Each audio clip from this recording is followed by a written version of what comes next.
அண்மை செய்தியை பார்த்து வருகிறோம். ஜோசப் விஜய் தலைமையிலான அமைச்சரவையில் விசிக ஐயுஎம்எல் கட்சிகளுக்கு வாய்ப்பு இல்லை என தகவல்கள் தெரிவிக்கின்றன.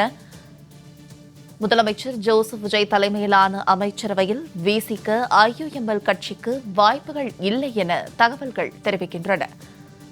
அண்மை செய்தியாக நாம் பார்த்து வருகிறோம். ஜோசப் விஜய் தலைமையிலான அமைச்சரவையில் விசிக ஐயுஎம்எல் கட்சிக்கு வாய்ப்புகள் இல்லை என தகவல்கள் தெரிவித்து வருகின்றன.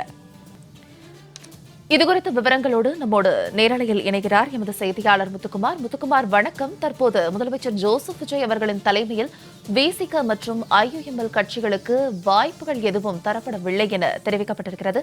இதுகுறித்தான மேலும் விவரங்களை பதிவிடுங்க. வணக்கம்.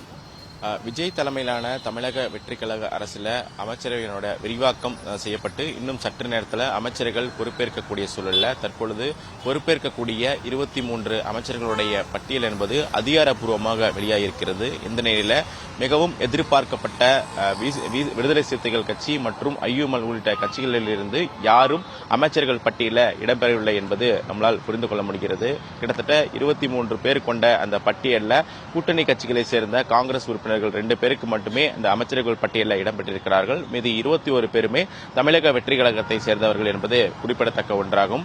அதாவது நடந்து முடிந்த சட்டமன்ற தேர்தலில் தமிழக வெற்றி கழகம் 108 சட்டமன்ற தொகுதிகளை கைப்பற்றினாலும் ஆட்சி அமைப்பதற்கு பெரும்பான்மையான இடங்கள் கிடைக்காத அடிப்படையில் கூட்டணி கட்சிகளுடைய ஆதரவுடன் ஆட்சி அமைத்தது. இந்த நிலையில் கடந்த 10ஆம் தேதி முதலமைச்சர் விஜய் முதலமைச்சராக பொறுப்பேற்றுக் கொண்டார். அப்பொழுது அவருடன் சேர்ந்து 9 பேர் அமைச்சர்களாக பொறுப்பேற்ற நிலையில் மேலும் 23 பேர் எப்பொழுது பொறுப்பேற்பார்கள் என்ற எதிர்பார்ப்பு இருந்த நிலையில் இன்றைய தினம் அமைச்சரவை என்பது விரிவாக்கம் செய்யப்பட்டு புதிய அமைச்சர்கள் என்பது பொறுப்பேற்க இருக்கிறார்கள்.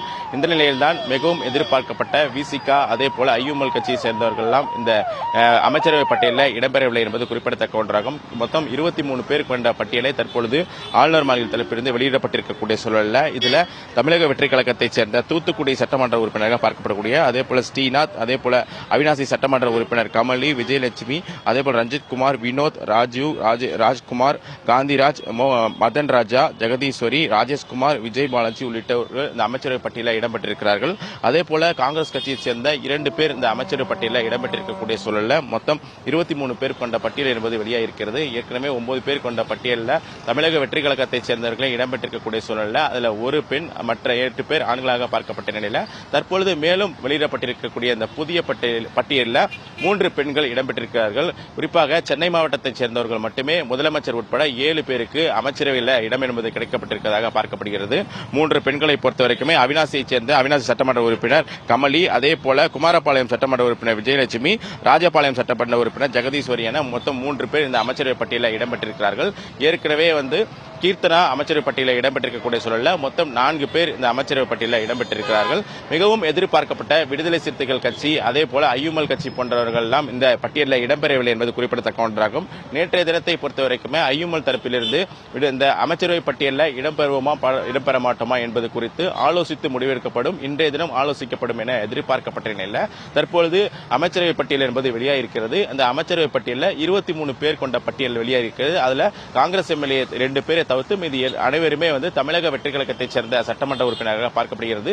இவர்கள் தான் அமைச்சர்களாக பங்கேற்க இருக்கிறார்கள். கிட்டத்தட்ட 59 ஆண்டுகளுக்கு பிறகு காங்கிரஸ் மீண்டும் அமைச்சரவையில் இடம்பெறக்கூடிய சூழலில் மிகப்பெரிய ஒரு எதிர்பார்ப்பாகவும் இருக்கிறது. அதே நேரத்தில் விடுதலை சிறுத்தைகள் கட்சியும் ஏற்கனவே நேற்றைய தினத்தை பொறுத்தவரைக்குமே அமைச்சர் ஆதவ ஒரு சில பேட்டியில் கூட அனைவருமே, அதாவது கூட்டணி கட்சியை சேர்ந்தவர்கள் அனைவருமே அமைச்சரவையில் பங்கேற்க வேண்டும் என அழைப்பு விடுத்திருந்தார். அதன் அடிப்படையில் விடுதலை சிறுத்தைகள் கட்சி அதே போல ஐயுஎம்எல் போன்ற கட்சிகளால் ஆலோசித்து முடிவெடுக்கப்படும் என்ற தெரிவித்தார்கள். குறிப்பாக இன்றைய தினத்தை பொறுத்தவரைக்கும் விடுதலை சிறுத்தைகள் கட்சி தரப்பிலிருந்து ஆலோசித்து முடிவெடுக்கப்படும் என ஒரு சில ஆலோசனை கூட்டம்லாம் நடைபெற்று வந்தது. நேற்றைய தினத்தை பொறுத்தவரைக்குமே ஐயுஎம்எல், விடுதலை சிறுத்தைகள் கட்சி போன்ற கட்சிகளுக்கு தலா ஒரு அமைச்சர் பதவி வழங்கப்படும் என்ற தகவல் எல்லாம் வெளியாகியிருந்தது. இருந்தாலும் அவையெல்லாம் அதிகாரப்பூர்வ அறிவிப்புகள் இல்லை என்றாலும் தற்பொழுது அதிகாரப்பூர்வ அறிவிப்பாக 23 பேர் கொண்ட அமைச்சரவை பட்டியல் என்பது வெளியாகிறது. இதுல விடுதலை சிறுத்தைகள் கட்சி, ஐயுஎம்எல் போன்ற கட்சிகளுடைய சட்டமன்ற உறுப்பினர்கள் பெயர் இடம்பெறாத காரணத்தால் அதிகாரப்பூர்வ அறிவிப்பாக நம்மால் எடுத்துக் கொள்கிறோம். மொத்தமாக தமிழகத்தை பொறுத்தவரைக்குமே அமைச்சரவை பட்டியலில்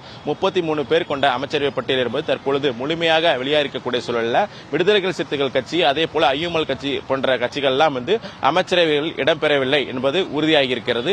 ஆக 33 பேர் கொண்ட அந்த பட்டியலில் 2 காங்கிரஸ் சட்டமன்ற உறுப்பினர்கள் அமைச்சராக பொறுப்பேற்க இருக்கிறார்கள். மற்ற அனைவருமே தமிழக வெற்றி கழகத்தைச் சேர்ந்தவர்கள் என்பது குறிப்பிடத்தக்க ஒன்றாகும்.